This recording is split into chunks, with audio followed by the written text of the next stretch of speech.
பெரியோர் நாம் அனைவரும் கவனிக்க வேண்டியது பொறாமைப்படக்கூடாது.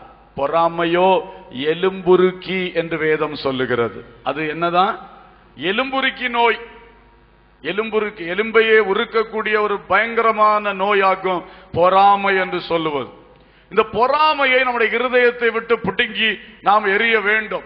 பொறாமை, நான் எனக்குள்ளத இவன் பண்ணானா, நான் இல்ல அதை வாங்கணும்னு நினைச்சேன், இவன் போய் வாங்கிட்டானா, நான் இல்ல இதை செய்யணும்னு நினைச்சேன், இவன் போய் செஞ்சுட்டானா, இவன் பெற்றுக்கொண்டானா, நான் வர வேண்டிய ஸ்தானத்தில் இவன் வந்து விட்டானா, இவள் வந்து விட்டாளா என்கிற காரியங்களை குறித்த பொறாமை. நீங்கள் அமைதலாய் இருந்து உங்கள் வாழ்க்கையை சிந்தித்து பார்த்து எந்த காரியத்தில் அடுத்தவங்க மேல ஒரு எரிச்சல் உங்களுக்கு வருது, அதை நீங்க முழுவதுமாய் மாற்றி விடணும். அல்லேலூயா. இதுதான் நீங்கள் புறமுதுகு காட்ட காரணம், உங்கள் வாழ்க்கை குறித்து கர்த்தர் வேதனைப்பட காரணம். ஆகவே இன்றைக்கு சிந்தியுங்கள், இந்த பொறாமை என்பதை வேரோடு பிடுங்கி தள்ளி போட வேண்டும். அல்லேலூயா. சிலருக்கு இந்த பொறாமை என்பது காரணத்துடன் கூடிய பொறாமையாக இருக்கும். சிலருடைய வாழ்க்கையில ஒரு காரணமும் இல்லாமலும் பொறாமை கூடி இருக்கும். பொறாமை பிசாசுடைய ஒரு பயங்கரமான ஆயுதம். அதை உள்ள போட்டு வாழ்க்கைகள் அவன் தொலைத்து கொண்டே இருப்பான். அதனால சிலருக்கு நான் இப்ப சொன்னது மாதிரி என்னுடையதை அவங்க எடுத்துட்டாங்க, நான் இருக்க வேண்டிய இடத்துல அவங்க வந்துட்டாங்க, நான் வாங்கணும்னு நினைச்சது அவங்க வாங்கிட்டாங்க, இப்படி ஏதோ ஒரு சின்ன பாதிப்பு வந்ததுனால ஒரு எரிச்சல், ஒரு பொறாமை. அதுவும் நியாயமானது அல்ல, கர்த்தரை அங்கீகரிக்கக்கூடியது அல்ல. எந்த காரணத்தினால வந்த பாதிப்பா இருந்தாலும் எரிச்சல் அடையக்கூடாது. காயின் தன் காணிக்கையை தேவன் அங்கீகரிக்கவில்லை என்ற காரணத்தினாலே ஆபேல போய் என்ன செஞ்சுட்டு இருந்தான்? பொறாமப்பட்டு எரிச்சல் வச்சுட்டு இருந்தான். கடைசியில காயினுக்கு தான் அது மோசமா முடிஞ்சது. இப்படி எங்க பார்த்தாலும் யாரு காரணத்தோட பொறாம வச்சாலும் சரி, காரணம் இல்லாம பொறாம வச்சாலும் சரி, அந்த பொறாமைக்கு யார் தங்களுடைய உள்ளத்துல இடம் கொடுத்தாங்களோ அவங்க வாழ்க்கை தான் மோசப்பட்டிருக்கிறதே ஒழிய, இப்போ ஒருவர் என்னை பொறாமை வச்சிருந்தாருன்னா எனக்கு அதனால எந்த பாதிப்பும் வராது. அல்லேலூயா. யார் பொறாம படுறாங்களோ அவங்களுக்கு தான் என்ன வரும்? பாதிப்பு வரும். அதனால என்ன எல்லாரும் பொறாமப்படுறாங்க, என்ன எரிச்சலா பாக்குறாங்க அப்படி சொல்லி யாரும் வருத்தப்பட வேண்டிய அவசியம் இல்லை. அதனால உங்களுக்கு ஒரு பாதிப்பும் வராது. ஆனா நீங்க அடுத்த ஆளை குறிச்சு ஒரு எரிச்சலையோ பொறாமையோ உள்ளத்துல வச்சீங்கன்னா அதுதான் உங்களை பாதிக்கும்.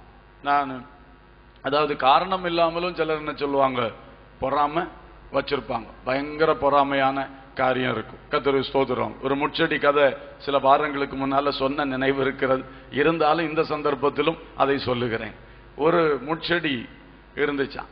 பக்கத்துல ஒரு சகோதரி நல்ல புதிய சாரி கட்டிட்டு நடந்து போச்சுதான். உடனே இந்த முட்செடி அதை கிழிச்சு விட்டுருச்சு, குத்தி சாரியை கிழிச்சு விட்டு. பக்கத்துல இருந்த முட்செடி பக்கத்துல இருந்த செடி கேக்குது, ஏய் முட்செடி, என்னத்துக்கு அவளுக்கு சேலையை நீ கிழிச்ச அப்படி கேக்குது.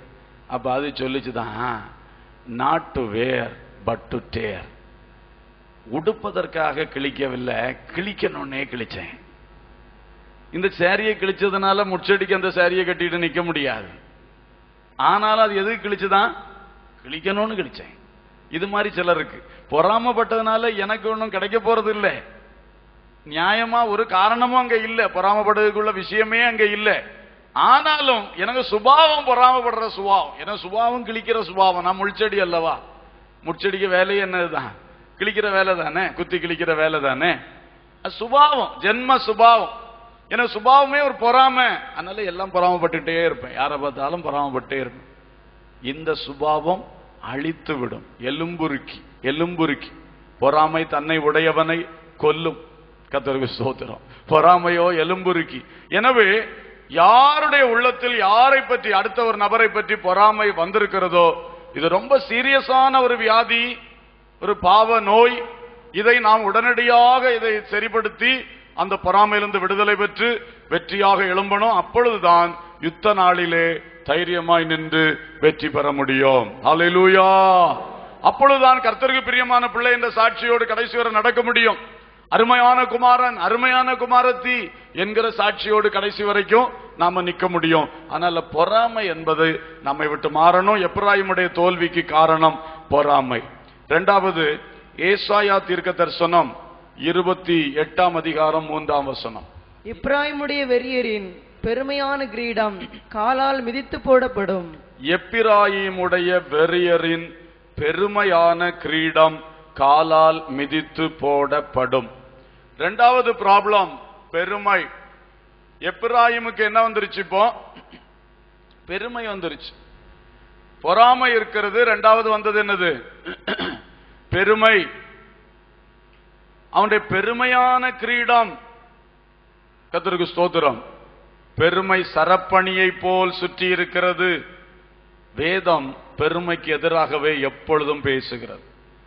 பெருமை உள்ளவனுக்கு தேவன் எதிர்த்து நிற்கிறார், தாழ்மை உள்ளவர்களுக்கோ கிருபை அளிக்கிறார். ஸ்தோத்திரம். எனவே பிரியமானவர்களே, இந்த பெருமை என்பது அடுத்து நாம் களைய வேண்டிய ஒரு முக்கியமான காரியம். பெருமை. தாழ்மை உள்ளவர்களுக்கு கிடைக்கிறது கிருபை, பெருமை உள்ளவர்களுக்கு கிடைக்கிறது தேவனுடைய எதிர்ப்பு. தேவனுடைய எதிர்ப்பு. எனவே இதுல நம்ம கவனமா இருக்கணும். பெருமை என்பதும் இதே மாதிரிதான். எப்படி உள்ள நுழையுதுன்னு தெரியாது. சாத்தானுடைய வஞ்சக தந்திரங்களில் இதுவும் ஒன்று. கொண்டு ஊட்டி விட்டு விடுவான். கவனமாக இருந்து கொஞ்சம் கொஞ்சமா ஊட்டி விடுவான். சிலருடைய பெருமைகளை பார்த்தா ரொம்ப பயங்கரமாக இருக்கும். ஸ்தோத்திரம். சிலருக்கு அவருடைய பதவி உயர்வு எல்லாரும் வந்து ஐயா ஐயான்னு கூப்பிட்ட உடனே என்ன வந்துடும்? பெருமை வந்துடும். அது அந்த வழியில வரக்கூடிய பெருமைகள். சிலருக்கு அந்த அவருடைய சூழ்நிலைகள். நல்லா படிச்சிருப்பாங்க. நல்லா படிச்ச உடனே சில காரியங்கள்ல வேணா இவங்க பேசுற கருத்துக்கு ஒரு மதிப்பு இருக்கும். மற்றவங்க எல்லாம் பேசுவாங்க, இவங்க ஒரு வார்த்தையை போடுவாங்க. போட்டு அந்த படிச்சதுக்கு தக்க ஒரு பெரிய கருத்தை போட்டாங்க, பெரிய மதிப்பு. உடனே அந்த மதிப்பு. இது மாதிரி சில காரியங்களை மற்றவர்களை விட இவர்கள் மேன்மையாய் செயல்படுகின்றபடினாலும், மேன்மையாய் காணப்படுகின்றபடினாலும் இவர்களுக்கு தானாக அதுல ஒரு பெருமை வரும். நான் மற்றவர்களை பார்க்கிலும் உயர்ந்தவன், நான் மற்றவர்களை பார்க்க நல்லாய் செயல்படக்கூடியவள் என்று சொல்லி ஒரு பெருமை. இது ஆட்டோமேட்டிக்கா வரக்கூடியது. அந்தந்த பதவி உயர்வு அல்லது அந்தந்த காரியங்களை செயல்படுத்துறது, இவைகளிலே வரக்கூடிய பெருமை. இந்த பெருமைகளில் நாம் கவனமாக இருந்து நாம் உயர உயர இந்த பெருமை நம்மை தாக்காதபடிக்கு நம்மை சுத்தமாக காத்துக்கொள்ள வேண்டும். அல்லேலூயா. எல்லாரும் கவனிக்கிறீங்களா? அல்லேலூயா. ஸ்தோத்திரம். பெருமை நம்மை தொட்டு விடாதபடி காத்துக்கொள்ள வேண்டும். கர்த்தருக்கு ஸ்தோத்திரம். ஒரு நாள் நாம் வாடகை வீட்டிலே இருந்தோம். ஆண்டவர் கிருபையாக ரொம்ப தாழ்மைப்பட்டோம். வாடகை வீட்டிலிருந்து கஷ்டப்பட்டு அந்த எஜமான் திடீர்னு சொல்லக்கூடிய காரியங்கள், அவங்க பேசக்கூடிய வார்த்தைகள்ல ரொம்ப சங்கடப்பட்டு அழுத நாட்கள் உண்டு, வேதனைப்பட்ட நாட்கள் உண்டு. அழுது, ஆண்டவரே எனக்கு ஒரு சொந்த வீடு கிடைக்காதாப்பா என்று சொல்லியெல்லாம் குமுறின நாட்கள் உண்டு. அந்த தாழ்மையை கர்த்தர் பார்த்து, அந்த சிறுமைப்பட்ட அனுபவத்தை கர்த்தர் பார்த்து கிருபையை ஊற்றினார். அந்த கிருபையினாலே ஒரு சொந்த இடம் வாங்கி ஒரு நல்ல வீடை கட்டி ஒரு 2 மாடி கட்டி எல்லாம் அழகா நம்ம இன்றைக்கு முடிச்சு நல்லா இருக்கிறோம். அப்போ அது மேல நம்ம நடக்கும் பொழுது, அந்த மாடியில போய் உலாவும் பொழுது திடீர்னு என் வீடு எவ்வளவு பெருசா இருக்கு, என் வீடு எவ்வளவு உயரமா இருக்கு, மற்ற வீடுகள்லாம் பார்க்கிறோம். ஒரு சின்ன ஒரு பெருமையின் எண்ணம். இப்படிதான் சிம்பிளா ஒவ்வொரு எண்ணம் வாரது, ஒவ்வொன்றை பற்றி இப்படியே இந்த பெருமை வந்து கடைசியில இந்த பெருமை மனுஷனை அழித்து போடும். அதனால பெருமைக்கு இடமே கொடுக்க கூடாது. இப்படிப்பட்ட நினைவு வந்த உடனே சொல்லும், ஓ இது தேவன் தந்தது, இது தேவன் தந்தது. நான் என் மகிமை பிரதாபத்துக்காக கட்டி உண்டாக்குன மகா பாபிலோன் என்று நேபுகாத்நேச்சார் ராஜா சொன்னார். சொன்ன உடனே கர்த்தர் அவரை ராஜரீகத்திலிருந்து மட்டுமல்ல மனுஷீகத்திலிருந்தே தள்ளி போட்டார். மிருகத்தோடு புல்ல சாப்பிட்டு கிட, பனியிலையும் வெயிலையும் நனைஞ்சு கடன்னு சொல்லி போட்டார். எவ்வளவு சங்கடமான காரியம். பெருமை உள்ளவனை தேவன் கவிழ்த்து போடுகிறார், அவனுக்கு எதிரியாக நிற்கிறார். எனவே சின்ன சின்ன பெருமை வரும்பொழுது நாம நினைக்கணும், ஆண்டவரே இதுல என்னுடைய இது என்ன இருக்கு? ஏதோ நீர் கிருபை வைத்து எனக்கு தந்திருக்கிறீரப்பா. இந்த வீடு உம்முடைய கிருபையினால கட்டி இருக்கிறேன், இந்த சொத்து உங்க கிருபையினால எனக்கு கிடைத்தது, இந்த வண்டி உம்முடைய கிருபையினால கிடைச்சது, இந்த பதவி உம்முடைய கிருபையினால கிடைச்சது, இந்த வேலை உம்முடைய கிருபையினால கிடைச்சது, இந்த சம்பளம் உம்முடைய கிருபையினால கிடைச்சதப்பா. என் பிள்ளை நல்லா படிக்குது, இந்த பிள்ளையை கிருபையாக நீர் படிக்க வைக்கிறீர் ஆண்டவரே. அல்லேலூயா. எந்த ஒரு காரியத்திலும் இப்படிப்பட்ட இது நல்லா இருக்கு, இது மேன்மையா இருக்குன்ற நினைவு வந்த உடனே அந்த நினைவை கவுண்டர் பண்ணணும், அந்த நினைவை இன்னொரு நினைவினால அடிக்கணும். அதுதான் கிருபையினால் கிடைத்தது என்ற நினைவினால் இந்த பெருமையின் எண்ணத்தை உடைக்கணும். அல்லேலூயா. கைகளை உயர்த்துங்கள். அல்லேலூயா. Praise the Lord. எப்பொழுது நினைச்சுங்க, சின்ன சிம்பிள் ஒரு நினைவுக்கு கொடுத்தாலும் அங்கிருந்து அது முளைக்க ஆரம்பிச்சிடும். அதனால ஒரு சின்ன நினைவுக்கு கூட விடக்கூடாது. எனக்கு இது இருக்கு, எனக்கு இதை செய்ய முடியும், எனக்கு இதுல ஒரு மேன்மை இருக்கு என்ற எண்ணம் வரும். வராம இருக்கவே செய்யாது, எல்லாருக்கும் வரும். அது வந்த உடனே அதை எதிர் எண்ணத்தை போட்டு அடித்து துரத்தி விட வேண்டும். அந்த எண்ணம் தான், ஆம், இந்த மேன்மை கர்த்தர் எனக்கு கிருபையாய் தந்தது. அல்லேலூயா. இப்படி ஒரு தேவ கிருபை கொடுத்த ஒரு எண்ணத்தினாலும் அந்த அறிக்கையினாலும் அதை வெட்டி வெட்டி வெட்டி தள்ளும் போது அந்த பெருமை என்ற செடி அங்க வளராது. அது நம்முடைய வாழ்க்கையை ஒருபோதும் சேதப்படுத்தாது. அல்லேலூயா, அல்லேலூயா. பெருமை என்பது மனுஷனை அழிக்கும். அகந்தை, மனமேட்டிமை, பெருமை எல்லாம் ஒண்ணு போல உள்ளதுதான். இவைகளெல்லாம் மனிதனுடைய வாழ்க்கை என்ன செய்கிறது? அழிக்கக்கூடிய காரியம். எப்பிராயீம் புறமுதுகு காட்டி போக காரணம் என்ன? தோல்வி அடைந்து போக காரணம் என்ன? எப்பிராயீமை குறித்து ஆண்டவருடைய உள்ளம் இன்றைக்கு இவ்வளவு கவலைப்பட கலங்க காரணம் என்ன? அவன் பெருமைக்கு இடம் கொடுத்துட்டான். பெருமைக்கு இடம் கொடுத்துட்டான். அவனுக்கு கிருபையாய் கிடைத்த மேன்மையிலே அவன் பெருமைப்பட ஆரம்பிச்சுட்டான். அதுதான் சங்கடம். சிலருடைய பெருமையை பார்த்தா நமக்கே வேடிக்கையா இருக்கும். ஒரு நம்ம பாஷையில சொன்னா ஒரு சுக்கும் கிடையாது. ஆனாலும் பெருமை மட்டும் தலைக்கு மேல நிற்கும். என்னத்தை இருக்கு, எதுக்கு பெருமைப்படாட்டா ஒண்ணும் கிடையாது. ஒன்னும் இல்லாட்டாலும் பெருமை. இப்படிப்பட்ட ஆளுகளை நான் பார்த்திருக்கேன். ஒன்னும் இல்லாட்டாலும் பெருமைப்படுவாரு. பெருமைப்படும், நான் தான் நான் தான் நான் தான் நான் தான். அந்த நான் தான்ல ஒரு விஷயம் செய்யறதுக்கு அவைகளுக்கு தெரியவும் செய்யாது, முடியவும் செய்யாது. ஆனாலும் ஒரு பெருமை. ரொம்ப சங்கடம். சிலரை பார்த்தா அவங்க பேசுனா தெரியும், ஒரு தலைக்கு மேல ஒரு மயில் ஆடிக்கிட்டு நிக்குது. மயில் என்ன மயில்? பெருமை என்கிற மயில் ஆடிக்கிட்டு நிக்குது. பார்த்தாலே தெரிஞ்சிடும். ஒன்னும் இல்லாட்டாலும் விடுற பேச்சு பார்த்தா சவடால்னு சொல்லுவாங்க நம்ம ஊர்ல. சவடால் விடுகிற ஆட்கள், பெருமை பேச்சு பேசுகிற ஆட்கள். ரொம்ப நமக்கே கஷ்டமா இருக்கும் அந்த பேச்சுகளை கேட்டா. அப்ப ஆண்டவருக்கு எப்படி இருக்கும்? நம்ம அவைகளுக்கு ஒன்றும் செய்ததும் இல்லை, வச்சதும் இல்லை. நமக்கே அந்த பேச்சை கேட்டா பிடிக்கல. ஆனா கர்த்தர் இவங்களை இந்த அளவுல ஆக்கி வச்சிருக்கா. ஒண்ணுமில்லாத இந்த ஆளை இந்த அளவுல ஆக்கி வச்சிருக்கும்போது அவருடைய உள்ளம் எவ்வளவு வேதனைப்படும். நீ பெருமை பேசுற, என் கையில இருந்துட்டாக்க நீ பெருமை பேசுற, இப்படி சுண்டி விட்டேன்னா நீ என்ன ஆவ? நீ அதை பற்றி நீ யோசிக்கிறது இல்லை. நீ கையில இருந்துட்டு நான் தான் உயரத்துல இருக்கேன், நான் தான் உயரத்துல இருக்கேன்னு சொல்ற. புரிஞ்சுதா உங்களுக்கு? கர்த்தருடைய கையில நாம இருக்கிறோம். அல்லேலூயா. கிருபை என்கிற பிளாட்ஃபார்ம்ல நின்று கொண்டிருக்கிறோம். கிருபை என்கிற பிளாட்ஃபார்ம்ல நின்று பிளாட்ஃபார்மே உடைச்சு கொண்டு இருக்க கூடாது. குரங்கு பற்றி ஒரு கதை சொல்லுவாங்க. மரத்துல கொம்பு வெட்டுமா, கொம்புல அந்த லாஸ்ட்ல உட்கார்ந்துட்டு வெட்டுமா. வெட்டி யாருதான் கீழே விழ போறா? அதுதான் கீழே விழ போகுது. இந்த பக்கம் உட்கார்ந்துட்டுல வெட்டணும், அது அந்த பக்கம் உட்கார்ந்துட்டு வெட்டுமா. இதே மாதிரிதான் சிலர் வளர்ந்த கிருபையிலே உட்கார்ந்து கொண்டு அந்த கிருபையே வெட்டி தள்ளுவதற்குள்ள வேலை செய்வார்கள். அதுதான் பெருமை என்கிற எண்ணம். மனமேட்டிமையான எண்ணம், பெருமையான எண்ணம். கிருபை என்ற நாம நிக்கிற பிளாட்ஃபார்மையே நாமே உடைக்கிற ஒரு காரியம். பொத்தடிர்னு கீழே விழ போகிறோம். எனவே கிருபையை ஒருவரும் தொலைத்து விடக்கூடாது. அல்லேலூயா. எப்பிராயீமை குறித்து தேவனுடைய உள்ளம் குழம்ப இரண்டாவது காரணம் பெருமை. அவனுடைய பெருமையினாலே அவன் நிற்க வேண்டிய இடத்தில் நிற்க முடியாமல் போனான். அவனுடைய பெருமையினாலே யுத்தத்தை சந்திக்க முடியாமல் போனான். அவனுடைய பெருமையினாலே தேவனுடைய உள்ளத்தை மகிழ்விக்க முடியாமல் போனான். நாமும் எந்த நிலையிலும் பெருமைப்படக்கூடாது. பெருமை என்பது அது மோசத்துக்குரியது.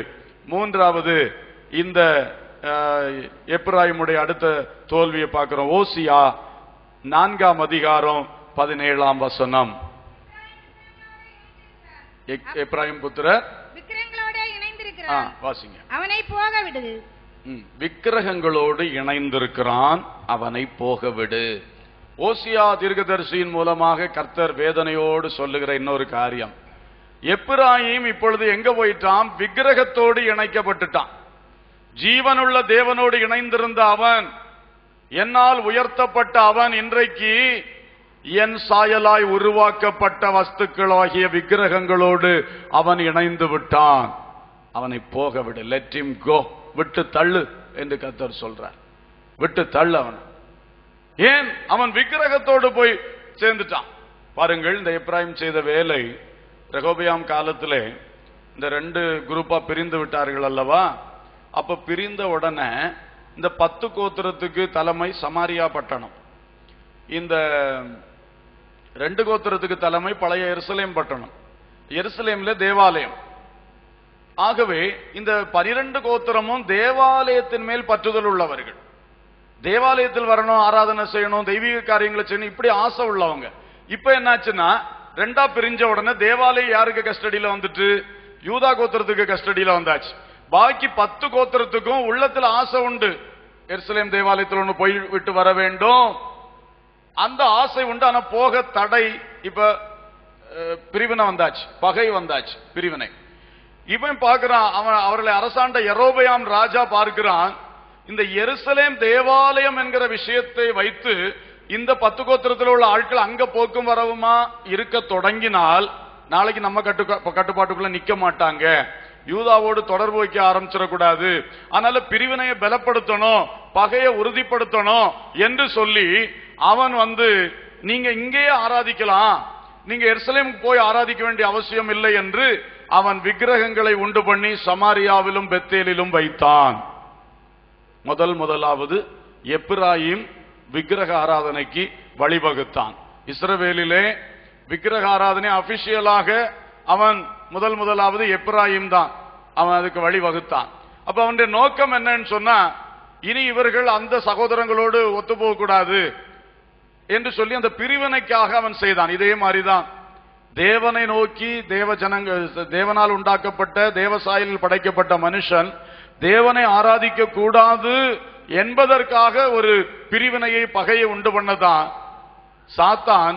உனக்கு என்ன விருப்பம், என்ன வசதி, உன் வசதிக்கேற்ற ஆராதனை நீ செய்யலாம், உனக்கு விருப்பத்துக்கேற்ற ஆராதனை செய்யலாம், என்ன ரூபம் வேணும் சொல்லு, என்ன சொரூபம் வேணும் சொல்லு, என்ன படம் வேணும் சொல்லு, உன் மனசுல தெய்வம்னா எப்படி தோணுது சொல்லு, அப்படியே நீ உருவாக்கு, அப்படியே நீ படம் வரைஞ்சு வை என்று சொல்லித்தான் இன்றைக்கு வசதி போல தெய்வங்களும் வசதி போல ஆராதனைகளும் வந்துவிட்டன. ஆனால் ஜீவனுள்ள தேவன் மனிதனை தேவசாயலில் படைத்தவர் ஒரே ஒருவர். அல்லேலூயா. அவரை ஆராதிக்காமல் மற்ற எதை ஆராதித்தாலும் அது தேவனுக்கு அங்கீகாரம் உள்ளது அல்ல. தேவன் அதன் மேல் கோபமாக, எரிச்சலாக இருக்கிறார் என்று வேதம் சொல்லுகிறது. என்னை அன்றி உனக்கு வேறே தேவர்கள் உண்டாயிருக்க வேண்டாம். வானத்திலும் பூமியிலும் பூமியின் கீழான சமுத்திரத்திலும் எங்கும் வேறொரு சொரூபத்தை ஆகிலும் நீ உண்டாக்கவும் வேண்டாம், அதை நமஸ்கரிக்கவும் வேண்டாம். அப்படி செய்தால் உன் தேவனாகிய கர்த்தராயிருக்கிற நான் எரிச்சலுள்ள தேவனாக இருந்து பிதாக்கள் செய்த அக்கிரமத்தை பிள்ளைகளிடத்தில் 3ஆம் 4ஆம் தலைமுறை மட்டும் விசாரிப்பேன் என்று சொல்லி இருக்கிறார். ஹல்லேலூயா. எனவே விக்கிரக ஆராதனை ஜீவனுள்ள தேவனை விட்டு வழிவிலகி இன்னொன்றை ஆராதிக்கிற, இன்னொன்றை மேன்மைப்படுத்துகிற ஒரு அனுபவம் யாருடைய உள்ளத்துல வந்ததோ அவர்களுக்கு அக்கிரமம், அவர்கள் செய்கிறது அக்கிரமம். அந்த அக்கிரமம் அவங்களோட நிக்காது, அவங்க பிள்ளைகளுக்கு 3ஆம் 4ஆம் தலைமுறை மட்டும் விசாரிப்பேன் என்று நான் அல்ல, ஜீவனுள்ள தேவன் பரிசுத்த வேதாகமத்திலே எழுதி வைத்திருக்கிறார். அல்லேலூயா. அதேவேளை தொடர்ந்து சொல்றாரு, என்னில் அன்பு கூர்ந்து என் கற்பனைகளை கைக்கொள்ளுகிறவர்களுக்கோ 1000 தலைமுறை மட்டும் கிருபையை காப்பேன். ஆமென். அல்லேலூயா. அல்லேலூயா. என்னை விட்டு விலகிறவர்கள், விக்கிரக ஆராதனை போறவர்களுக்கு 3ஆம் 4ஆம் தலைமுறை மட்டும் விசாரிப்பேன், தண்டிப்பேன். ஆனால் என்னில் அன்பு கூர்ந்து என்னை ஆராதிக்கிற பிள்ளைகளுக்கு 1000 தலைமுறை மட்டும் அந்த தலைமுறைகளுக்கு கிருபையை நான் காப்பேன். ஆமென். ஜீவனுள்ள தேவனை ஆராதிக்கிறவர்கள், நான் ஆராதிக்கிற காரணத்தினால எனக்கு அடுத்தபடி 1000 சந்ததி வரைக்கும் என் சந்ததிக்கு கர்த்தர் என்ன செய்வாராம்? கிருபையை காப்பாராம். வார்த்தையில் உண்மை உள்ள தெய்வம். ஆமென். வருகை சமீபமா இருக்கிறது, அது வேற காரியம். இருந்தாலும் வருகை மட்டும் நம்முடைய தலைமுறைகளுக்கு ஆண்டவருடைய இரக்கமும் கிருபையும் உண்டு. காரணம், நாம் மற்றொன்றை ஆராதிக்காதபடி ஜீவனுள்ள தேவனை ஆராதிக்கின்றோம். Price the Lord. ஒரு பெரிய பாக்கியம். எப்பிராயிம் அங்கே பேசிக்லே குழப்பத்தை பண்ணிட்டான், தப்ப பண்ணிட்டான், அடிப்படையிலே தப்பு பண்ணிட்டான். இந்த தேவன் உன்னை வாழ வைத்தவர், உன்னை வளர்த்தி கொண்டு வந்தவர், இவர் ஒருவரே தேவன் என்று உன் முற்பிதாக்கள் வழியாக உனக்கு ஏற்கனவே எல்லாமே தெரியும், எல்லாம் தெரிஞ்சிருந்தோம். நீ இப்பொழுது ஒரு பகைக்காக வேண்டி, ஒரு பிரிவினைக்காக வேண்டி, உன் கைக்குள்ள எல்லாரையும் வச்சிருக்கணும்னு சொல்லி நீ இப்ப உன் வசதிக்காக மக்களை எல்லாம் கெடுத்து இப்பொழுது என்ன பண்ணியிருக்கிற? விக்கிரக ஆராதனை. கர்த்தருக்கு ஸ்தோத்திரம். ஆகவே நம்ம ரொம்ப கவனிக்கணும். வேதம் புதிய ஏற்பாட்டிலே சொல்லுகிறது, பொருளாசையாகிய விக்கிரக ஆராதனை. ஸ்தோத்திரம். விக்கிரக ஆராதனைகளில் ஒன்றுதான் பொருளாசை. ஒருவேளை நாம் இங்கே வந்து வசனம் கேட்கிறவர்கள் ஒரு சொரூபத்தை செய்து வைத்து வணங்க மாட்டீர்கள் என்று நினைக்கிறேன். வீட்டில் படங்களை செய்து வச்சு வணங்க மாட்டீங்கன்னு நினைக்கிறேன். கர்த்தருக்கு ஸ்தோத்திரம். வீட்டில் இயேசு படம் வச்சிருக்கீங்களா? மற்ற படங்கள் வச்சிருக்க மாட்டீங்க. இயேசு படம் வச்சிருக்கீங்களா? கர்த்தருக்கு ஸ்தோத்திரம். அது இயேசுடைய படம் இல்லை, யாரோ வரைஞ்சு வச்சது. அதை தூக்கி வச்சுக்கிட்டு இருக்கீங்க. அதுல போய் மாலை போடுவது, அதுல ஒரு பிளிக்கர் லைட் ஒன்று மாட்டி வைக்கிறது, இதெல்லாம் கூட தேவையில்லாத காரியம். கர்த்தருக்கு ஸ்தோத்திரம். நம்ம இதெல்லாம் செய்திருப்போம், முன்ன உள்ள சூழ்நிலையில செய்திருப்போம். ஆனா நம்ம வசனத்தை கேள்விப்படும் பொழுது இதெல்லாம் தேவையில்லை. கர்த்தருக்கு ஸ்தோத்திரம். அதை போய் ஒன்று கும்பிடுறது அப்படியெல்லாம் செய்யவே கூடாது. அதுக்கு ஒரு மெழுகுத்திரியை கொளுத்தி வைக்கிறது, இந்த மாதிரி எந்த ஒரு காரியமும் செய்ய வேண்டிய தேவையில்லை. நம்முடைய கர்த்தர் ஜீவிக்கிறார். அல்லேலூயா, ஸ்தோத்திரம். உங்க வீட்டுல செத்து போன ஆளுகளுக்கு தான் நீங்க போட்டோவை பண்ணி வச்சு அந்த போட்டோல ஒரு மாலையும் போட்டு வைப்பீர்கள். அப்ப இயேசு செத்து போன ஆளுன்னு கணக்கு பண்ணி இயேசுவுக்கும் ஒரு மாலையும் போட்டு ஒரு படமும் வச்சு அங்க வச்சிருக்கு. அது பழைய காலம். நம்ம பழைய நிலையில ஜீவனுள்ள கிறிஸ்தவர்களாய் மாறுவதற்கு முன்னு நம்ம இப்படிதான் இருந்தோம், பாரம்பரியத்துல இருந்தோம். அப்ப நம்ம அப்படி செய்தோம். நம்ம வாழ்க்கையில உண்மையில அப்படிதான். இயேசு உயிரோடு எழுந்தவர்ங்கிற எந்த எஃபெக்டும் நம்ம வாழ்க்கையில செயல்படல. ஆனா இப்ப அப்படி இல்லை. இயேசு உயிரோடு இருக்கிறார். உயிரோடு இருக்கிறவருக்கு எதுக்கு சிலை? உயிரோடு இருக்கிறவருக்கு எதற்கு படம்? உயிரோடு இருக்கிறவருக்கு எதுக்கு மாலை? எதுக்கு ஜாம்பராணி? எதுக்கு இது பூ எல்லாம் வைக்கணும்? ஒன்னும் தேவையில்லை. அல்லேலூயா, கர்த்தருக்கு ஸ்தோத்திரம். எதை செய்தாலும் உயிரோடு இருக்கிற தேவனுக்கு உயிருள்ளதாக செய்ய நமக்கு ஆண்டவர் இந்த ஆவிக்குரிய ஆராதனையிலே பாக்கியத்தை தந்திருக்கிறார். Price the Lord. எனவே இவைகளை கவனித்துக் கொள்ளுங்கள். இப்படிப்பட்ட காரியங்கள் நம்ம விசுவாசிகளுடைய வீட்டில் இருக்கக்கூடாது. ஒன்னும் தேவையில்லை. வசனத்தை எழுதி போடுங்க. உபாகம புஸ்தகத்துல 6ஆம் அதிகாரத்துல கர்த்தர் சொல்றார், உன் வீட்டுல நிலைக்கால்கள்ல அங்க இங்க எல்லா இடத்துலயும் வசனத்தை எழுதி போடுன்னு தான் சொல்லி இருக்கிறார். வசனத்தை எழுதி போடு. வசனம் அது வாசிக்க வாசிக்க உணர்வு கொடுக்கும். வசனம் வாசிக்க வாசிக்க நமக்கு ஒரு பலனை கொடுக்கும். அந்த வசனங்களை எவ்வளவு வசன போட்டோ வாங்கி போட முடியுமா, வசன இதுகள் அந்த போர்டுகளை வாங்கி போட முடியுமா, அது நல்லது. கர்த்தருக்கு ஸ்தோத்திரம். இது தவிர மற்றபடி இந்த மாதிரி படங்கள் நமக்கு தேவையில்லை. அல்லேலூயா, ஸ்தோத்திரம். இன்னொன்னு, இருதயத்துல ஆசை, பொருள் மேல ஆசை, பொருள் ஆசை, பண ஆசை, மண் ஆசை, இந்த எல்லா ஆசையுமே கர்த்தருக்கு பிடிக்காது. காரணம், இருதயத்தில் கர்த்தர்